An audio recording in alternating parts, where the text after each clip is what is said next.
1.2 million win off Daniel Negreanu. How's that feel? Well, it feels good. It's nice to get the win. It's always nice to work hard at something and prep and spend a lot of time trying to play at a really high level or do something at a very high level, and then afterwards actually converting that into a victory. It's why you do it, right? It's why you sign up in the first place. Absolutely. So I was watching you guys go at it. From the starting from when you were going on YouTube and stuff, but then when you issued the challenge to him, where it's like, dude, there's just like no way he's gonna accept. There's no way he's going to what? Accept like the heads up Oh, challenge. yeah, no, I mean, and I've said this before, but basically when I issued the challenge, I really didn't think there was much of a chance that he was going to do it. So I was pretty surprised when he ended up actually accepting, and then, it all went through. When you look at heads up challenges in the history of poker, it's normally a bunch of shit talking, a heads up challenge is issued, and then it's either rejected or it's accepted, and the guy issuing it wasn't serious, and then they basically never go down. So it's a very short list of actual heads up challenges that happen, and frankly, I still kind of can't believe this ended up being one of them. Yeah, I think the entire poker world is glad that he and you saw it through. Obviously, the people who bet on you, whatever gross odds they were given, are very happy. I know quite a few of them personally, including top U.S. East Warcraft 3 players, Zigzag, aka Ryan Fee. Of course. Yeah, well, the odds are interesting, and I think that even still after the challenge, there's going to be a lot of opinions on which or what the odds should have been. If you look at what I won at, the EV win rate, I should have been a 6-1 favorite at that win rate. Okay. Personally, I think I was a bigger favorite than that, especially because down the stretch you have to play a little bit differently to try and minimize your chance to lose. Right. And then I'm sure if you ask Daniel, he would think that he was less than that. So the beauty of these things is you can always sort of spin off, your own take on what you think should or shouldn't have happened. But the bottom line is, while you did have to lay a pretty penny on me to win, when you get the best of it, sometimes that's still a good bet. And I think the most classic example that's turned into a runaway internet meme is betting on Biden after Biden won the election. And now we're going to see these same – this joke is going to carry on indefinitely. The Super Bowl happens, and then people tweet, looking for action on Tampa Bay to win the Super Bowl. So we're going to see this for indefinite amounts of time, I think. But I still get the laughs. I don't know what to say. Even the classic Vanessa Selps, Doug Polk stuff. You got to admit the Reddit and all the meme stuff. They still got it. Tried and true. I still have people that will message me, "Hey, have you considered calling it poker hands?" Oh, very interesting. That's a fantastic take. But anyway, going back to the odds just for a second. Just because you have to lay odds doesn't mean it's a bad bet. And I think humans, we're always looking for these home run potential long shot scenarios. I think that's why we saw people bet on Trump. I think that's why we saw people bet on Daniel. And maybe it's just the odds are too good to want to pass up on this opportunity. But just because you're being laid significant odds does not mean it is a good bet. You have to look at that independently. Right, especially with poker heads up, there is some variance.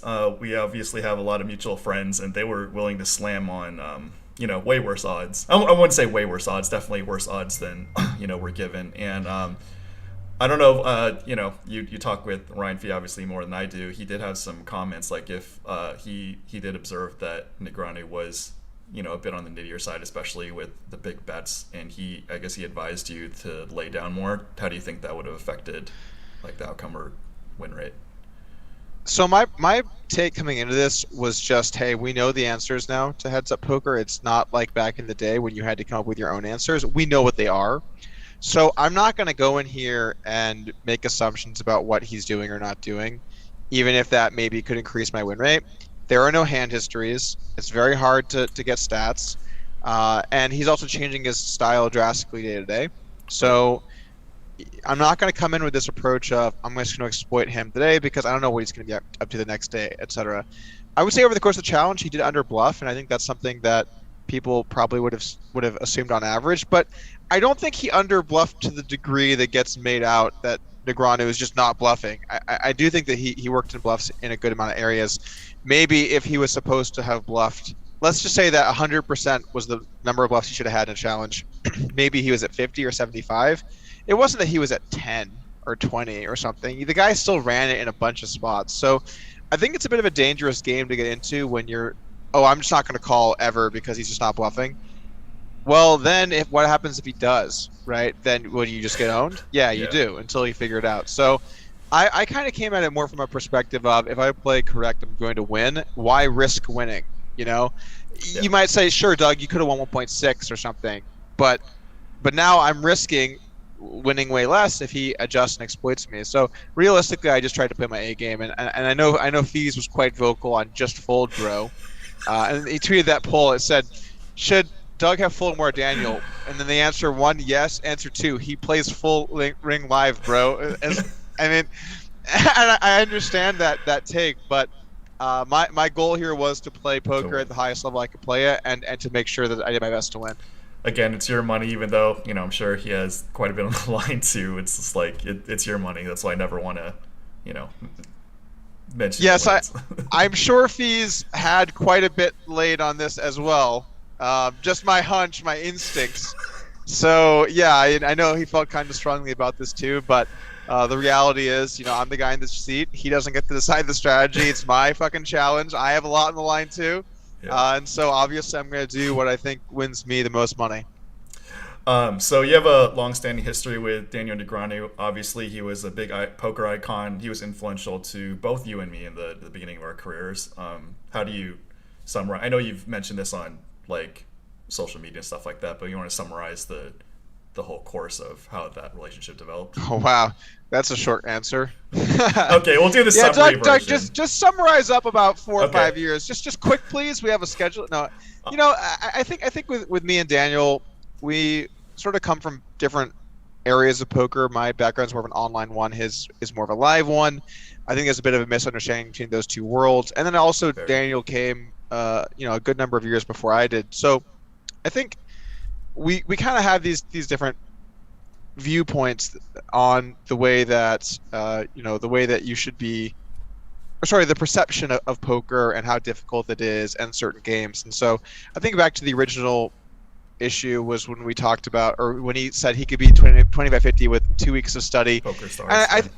And I think he just didn't understand sort of the level that the game was being played at online. And I think that's kind of a classic live player mistake is, if you let's say you're crushing it in your local 20-50 game or 5100 game or 100-200 game or whatever you're playing, and then you think, oh wow, I'm really good and I'm winning hundreds of thousands, maybe millions of dollars. I could totally do that online. You can't. It's way harder, and the people are much more sharp. So I think that was really what kicked it off. We obviously went back and forth a bit on that. There was, of course, the whole rake fiasco. That has, of course, been hammered into the ground.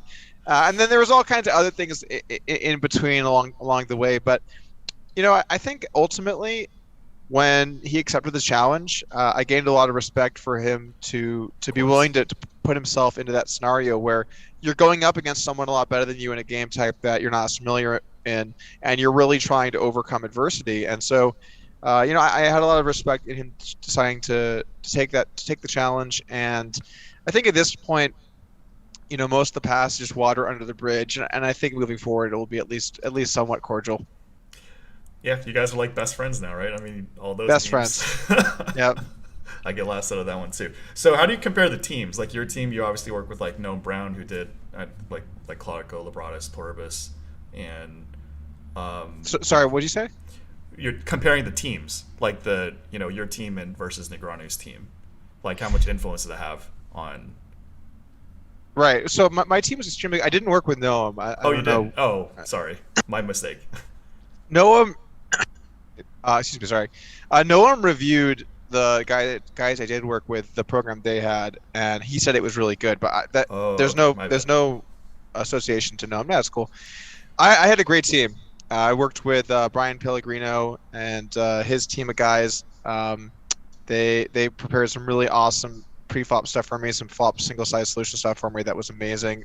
Really helped make my game as sharp as possible. I worked with a couple of coaches too, the Scandy guys, FrabXD, as well as Button Clicker, some online young Scandy kids. They're extremely good at the game. And then I also had a team of upswing members.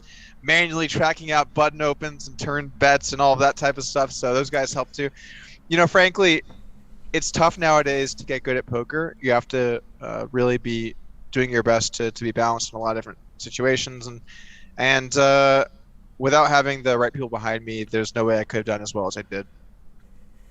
And you're pretty vocal about like software and stuff like destroying the poker world. Um, like live poker was solved much easier. Privatize the games and get a seat and keep the seat. Well, the thing is, poker is just a strategy game, and strategy games are going to become more and more solved by computers. There's really Right. no way around that. You can make games more complicated, and then it will just take the computers longer. Yeah. Yeah. So there's no simple, easy solution to protect yourself against strategy games being solved. Uh, the reality is that if you want games that aren't solved, you have to constantly change them and make them new, and that creates a lot of dedication and creativity. And frankly, you also decide what games you want to play, and then people argue about it.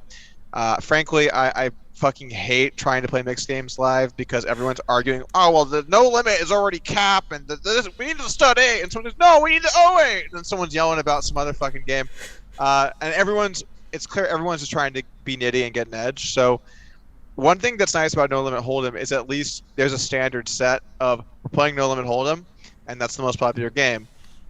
So I think ultimately, if you wanted to try and prevent solvers from playing such a large role in strategy and the progression of the game, you're going to need to embrace new game types. But I don't think that recreational players want to do that. I don't even think the community is willing to do that themselves. So I think realistically, solvers are going to become a bigger and bigger part of the game, and study and memorization of these optimal strategies is only going to get worse over time. Yeah, I mean, I have some insight on that. Obviously, like Live at the Bike has, and all the other poker shows have a ton of different games.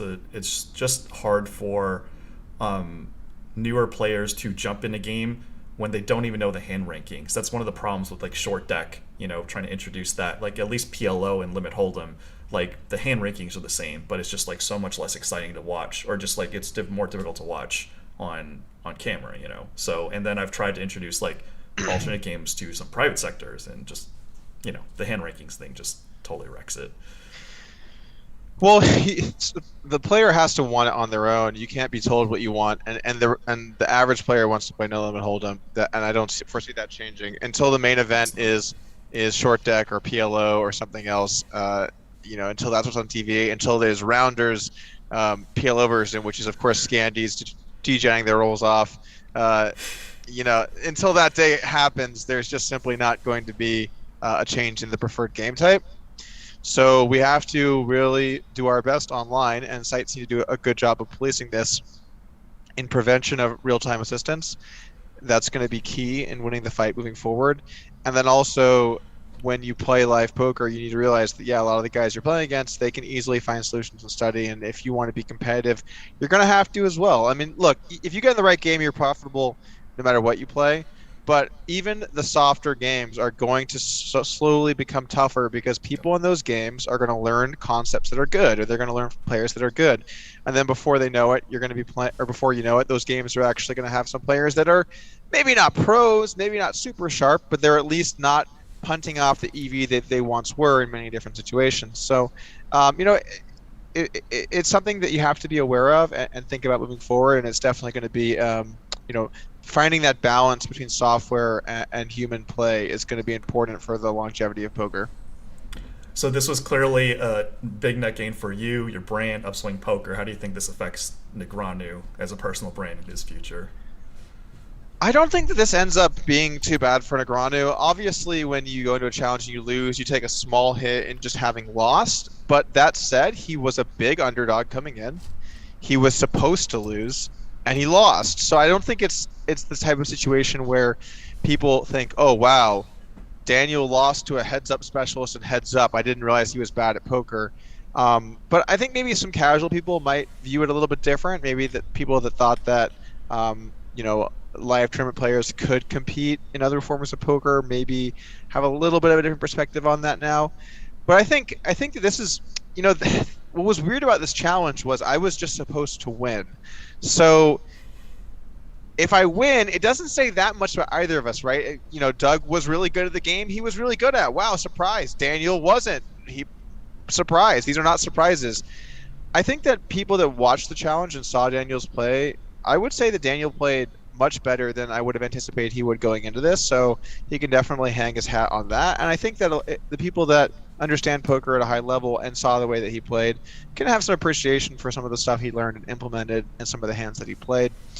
But at the same time, you know, he did lose this challenge and he got run over in some spots. So I think overall, what happened was just about what was expected to happen, and I think that most people are going to have that take moving forward. I think some people, and I don't know if you mentioned this on other podcasts, if the whole thing was done live, which obviously would have taken like 5 eons, like how would the results have been different? Yeah, well, people talk about live poker a lot in the context of this challenge. What if it was live? And they think back to the first session where I actually lost 120 playing live. So, you know, when you really think about it, I won 33 buy-ins online and lost 3 live. If you really wanted to break it down more specifically, I think live would have been a better arena for Daniel because he's more familiar with it. He has a lot more experience there than I do. But I'm also not just some random live poker bum. I've won 3 bracelets. I've played in some high stakes games. I'm not, you know what I'm saying? This isn't amateur hour. I've played live too. You know, I can hang in that environment. Now, of course, there would be more of the live reads type of situation going on. And obviously, you're not going to have your handy preflop ranges printed out ready to go. But neither is he. So I think if I had to guess, I think that live poker I would have a bit less of an edge, but I would still expect to be profitable and beat Negreanu in a live poker sample. The problem, of course, being what you said, which is that would take ages for us to actually play, so it's not a very realistic scenario. And having, you know, you always mentioned that you're not much of a live read person, but I mean, you may not be like the absolute top, but I've played with you. I know you do have some of that in you, like just watching and observing.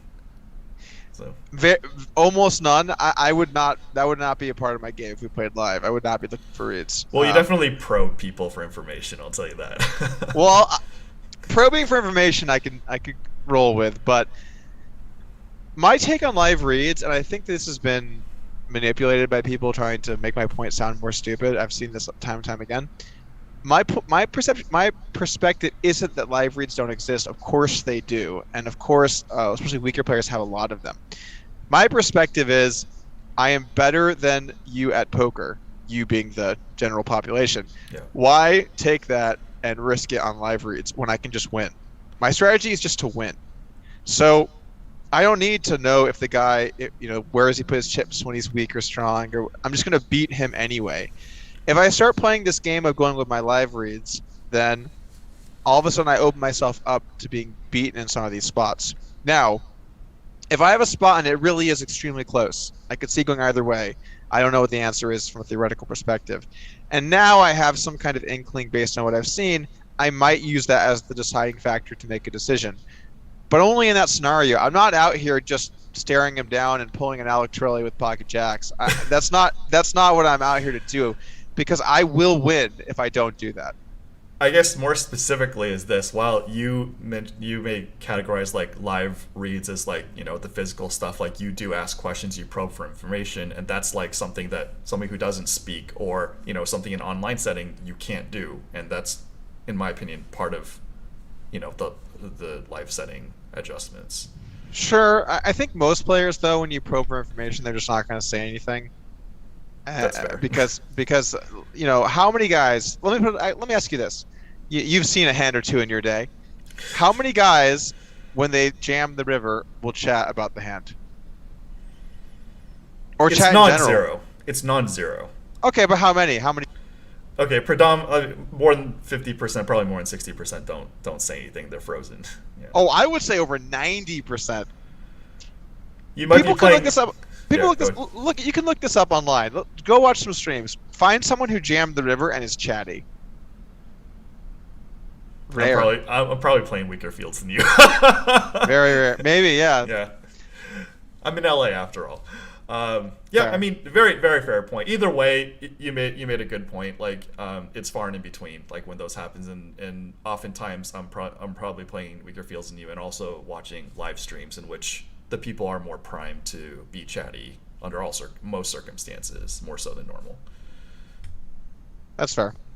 Um, I've played at the bike though a time or two, and I can't remember much chatting when people would jam the rivers. So I don't know. I'm gonna think about this. Okay, I mean, I'll go back and look. Maybe I have a skewed memory. I wanted to be conservative with the, assessments. Yeah. Anyway. But going over your poker career, is there anything you haven't done with poker? And I mentioned this, in the podcast with Ryan Fee, too. I feel like both of you have done just like, everything. Obviously, you're more in the spotlight, but you guys have just like went from the bottom all the way to the top. Content creators, bracelets. It's like you've done everything, right? If we're gonna put Ryan Fee under the content creator / bracelet flag, that's a pretty low bar. He won half a bracelet and he streamed some PLO a few times. That's really about where he's at. No, I mean obviously I kid Fees. I'm actually gonna hang out with him after this call or after this pod. But I look at poker. I'm very proud of my career. I'm very proud of my success. I've done everything I set out to do. I never, really. I never really found that I wasn't able to work hard and improve and move up in the game. And I'm very thankful for what it's offered me and the experiences I've gotten to have from it. But the reality is I have done all of the things that you really want to do in a career, in a poker career. And more so than that, I just don't enjoy playing the game anymore. And I think that that's really sort of the point that you have to know when you're going to walk away. You in the same boat? I've been in the same boat for a while, but I haven't been able to exit as cleanly as you. But I've accepted that it's been a very net positive in my life. So despite all the downsides, so it would be pretty thankless for me to not acknowledge that. So. I can feel that. I'm in the same boat. Although I will say, for two guys that don't play poker, we're doing a really great job of this. Being here on this podcast after having just played a challenge, just absolutely walking away. You're a businessman, so so am I. We got to do what we got to do. Top 5 poker moments in your career. Top 5. Wow. All right. Well, I'm not going to go in order. I'm just going to pick 5. So, one drop win, of course. This challenge win, of course. Completing that fucking ridiculous $100 to 10K challenge that I said I would do, and it took me 2 years. That's going in the top 5, man. I might have even been the most excited by that. Winning my heads-up challenge versus Sauce, that would be 4. And then let me think about this. I got one more, right? I mean, the first bracelet was definitely up there for me. Chop with feet. I'd go. No, I think the turbo I won before that. Oh, okay. And Fees bet against me to win a bracelet that summer, so I got some delicious Ryan Fee money as well at the end, which was particularly delicious. That was so funny, by the way, that 1K. So late, it's a 2-day event. Day 1, we went from 1,000 players or 1,500 players, some ridiculous number of players, down to 9. And it started to get really late day 1, and all my friends that bet against me on a bracelet, they all came over to heckle me on the last few tables. So I would bet the river, and they'd yell, "He's bluffing! He's bluffing! Call him! No, he's bluffing you! He's bluffing you!" And then they'd fall, and they'd be, "No, don't fall! He's bluffing!" It was just too funny. They're just over there, just yelling, and no, that was a fun experience. I'd say those are my top 5. You got some. Oh, there was actually, you know what? I don't know if I'd put this on par with any of those, but there were some really nice moments when I won some big tournaments on Twitch. There were some funny ones that would be in the ballpark of the top 5 or 10 for sure too. You got some great friends cheering you on. I don't know if you know this, maybe Fee told you. Like, I had Barry Woods on too, and he said he'd be willing to play you or Ryan Fee heads on. So, really? Barry Woods, the classic. He's like the only guy who's ever beaten you on stream, right? Or publicly, right? Well, Phil Hellmuth beat me in a sit and go. He never lets me forget it. That King of the I Mountain beat Doug thing. Polk. I beat him. We play one sit and go. Just can't even. You can't even. Yeah, no, I played Barry Woods. That was fun too. Those were some good time matchups back in the day. Those were fun. And of course, you had me, completely destroyed. I'm lucky to have a -3 digit BB per 100. Exactly. The truth behind how you met Yu-Gi-Oh! Regional Champion, Top Warcraft 3 US East player Zigzag Ryan Fee. He mentioned in a podcast that how you guys met in real life was a little bit of a, a false opening. Oh, we're talking about my story I posted on 2 plus 2? 2 plus 2, yeah. Yeah, so when I was 17 years old and I first found the internet, I thought it would be funny, let's make up some stories. Let's make up some stories online, as kids do. And so I made up this fabricated tale of flipping for my net worth and then getting stuck. And then I kept flipping and I just kept losing. And then I got buried in debt and had to quit flipping down infinite money. And Fees took me under his wing to teach me the ways of how to win money so I could win back, pay back the debt. And that never happened. I just totally made that up. So he said in that podcast that you guys talked about this like 5 years after you guys met. We talked about that it never happened 5 years after? Yeah. Oh, I don't remember the exact time when I said that or not. But yeah, the story was completely made up. It was just total nonsense. So the whole basis of your friendship was basically built off of a lie on the internet. Yeah, you can look at it. I prefer to look at it as destiny, Shout out to the micros. I had Michael Lynn on, and he said he did some coaching for you back in the day. And he would, like, when he coached you, he's like, dude, this guy seems better than I am. Why am I coaching him? Sorry, which person? Michael Lynn. Do you know why Michael? is that? That's not ringing a bell. Damn, he's gonna be insulted. It's Barry Greenstein's nephew, actually, but he was like a high stakes pro back in the day. What was his screen name online? I don't remember. I only know his real name. Nowadays, I only know people's real names. Doesn't even ring a bell. Either way, he said he was coaching you, and you were better than him. I really hope that this didn't actually happen, and I'm forgetting it. But this doesn't sound familiar. Oh, all right, just scratch this. Well, I had him on like a month ago or whatever. Sounds like someone was lying. That's what it sounds like. Damn. Well, at least there's videos of our interaction. Unless there's a screen name that I just don't, that I would, because back then when I was really young, I really thought of people more by their screen name than their real name. And then as you get older, I could be yeah. You let me know the screen name. Okay.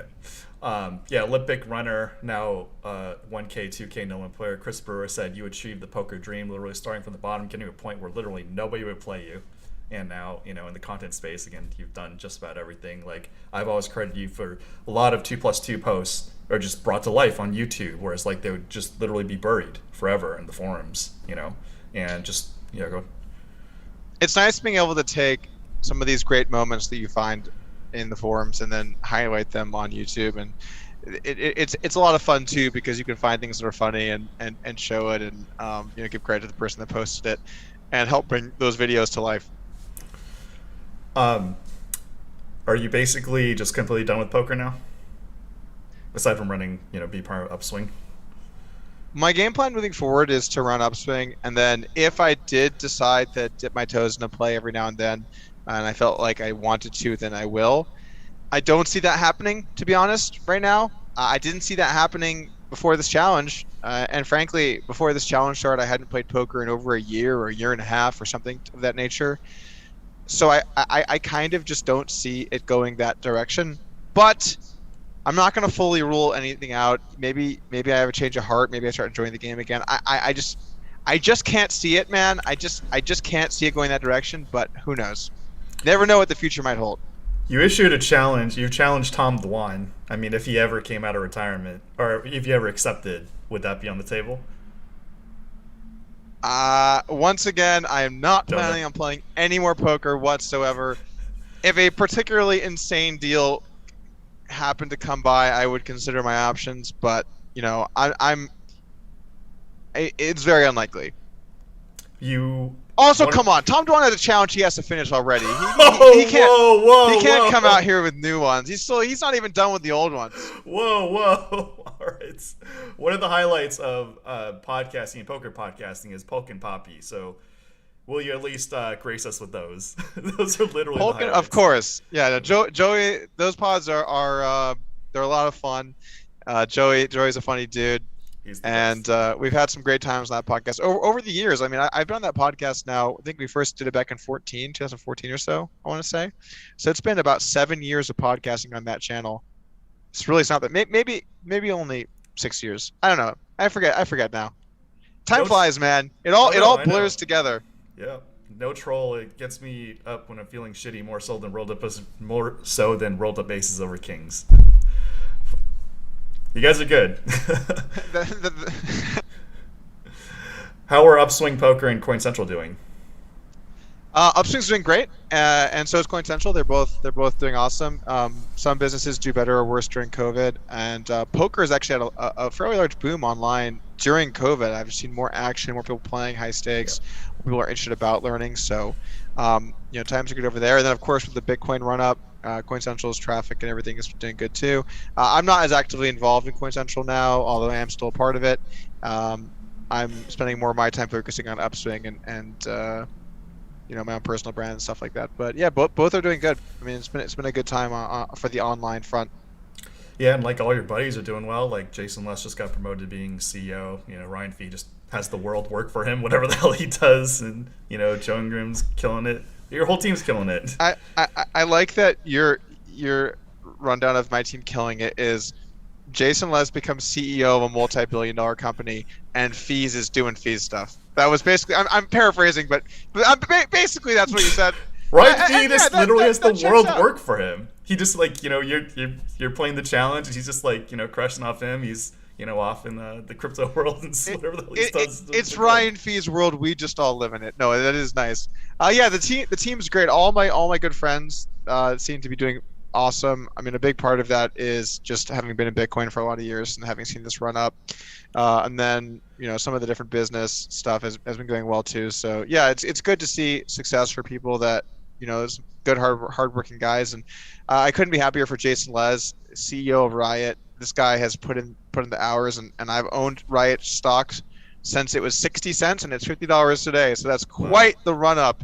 Last year hit like 60 something or so, I think. Sick. And yeah, I've held a bunch of Riot through that. And my logic is I like to invest in people, and all of this media narrative about how Riot's a big scam. And I think, okay, well then why does one of my friends who's a really good guy that works really hard, why is he still working there?